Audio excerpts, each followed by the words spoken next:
शंकराचार्य स्वामी अभिमुक्तेश्वरानंद अक्सर चर्चा में रहते हैं। बीते कुछ महीनों से वो गौ माता को राष्ट्र माता घोषित करवाने के लिए पूरे भारत की यात्रा कर रहे हैं। 2 दिन पहले वो मथुरा पहुंचे थे। यहाँ पर उन्होंने गौध्वज की स्थापना की। इसके बाद उन्होंने पत्रकारों से बातचीत भी की। स्वामी अभिमुक्तेश्वरानंद ने पीएम मोदी पर निशाना साधा है।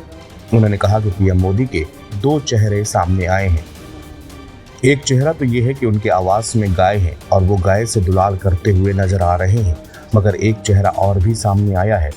वो ये कि इंटरनेट के माध्यम से पता चला कि भारत गौमांस निर्यात में विश्व में दूसरे नंबर पर आ गया है। आखिर इसकी सच्चाई क्या है?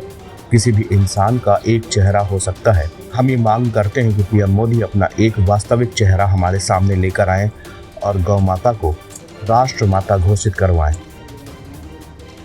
बिल्कुल, ये ब्रज से अगर आवाज नहीं उठेगी तो कहाँ से उठेगी। हमको बड़ी प्रसन्नता है कि ब्रज के संतों ने समवेत होकर के इस बारे में प्रस्ताव पारित किया है और देश को बताया है।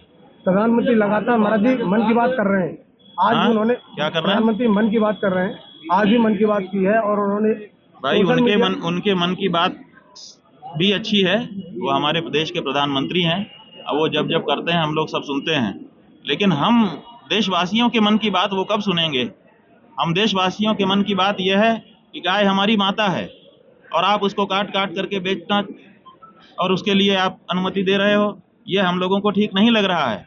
तो देशवासियों की मन की बात को प्रधानमंत्री जी सुने और अपने मन की बात हमको साफ करें। उनके 2 चित्र हम लोगों के सामने आए हैं।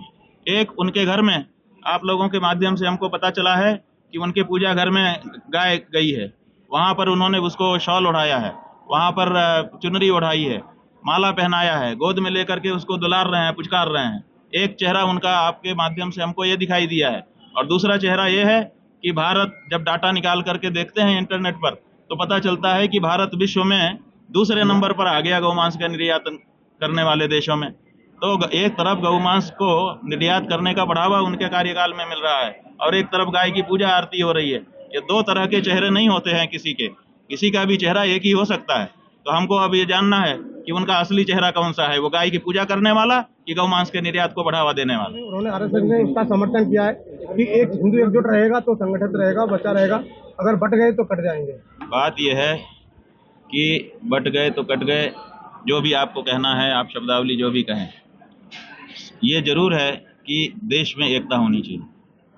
अब देश में एकता बनाने के लिए आपके पास फार्मूला क्या है? आप कहते हैं बटो मत, बटेंगे तो कटेंगे। पहली बात तो यह है कि बटेंगे तो कटेंगे। बटेंगे तो ये बटेंगे जो क्रिया प्रयोग की जा रही है, ये भविष्यकाल की क्रिया है। इसका मतलब है कि अभी बटे नहीं हैं, अभी हम एक हैं। जब एक हैं तो कौन सा वो कारण है जिसके कारण बट जाएंगे? तो बटेंगे क्रिया जो है ये भविष्यकाल की क्रिया है। इसका मतलब कि अभी हम बटे नहीं हैं, लेकिन बटने की संभावना है। तो कौन से कारण है जिसके कारण हम बट जाने वाले हैं, इस बारे में चर्चा होनी चाहिए।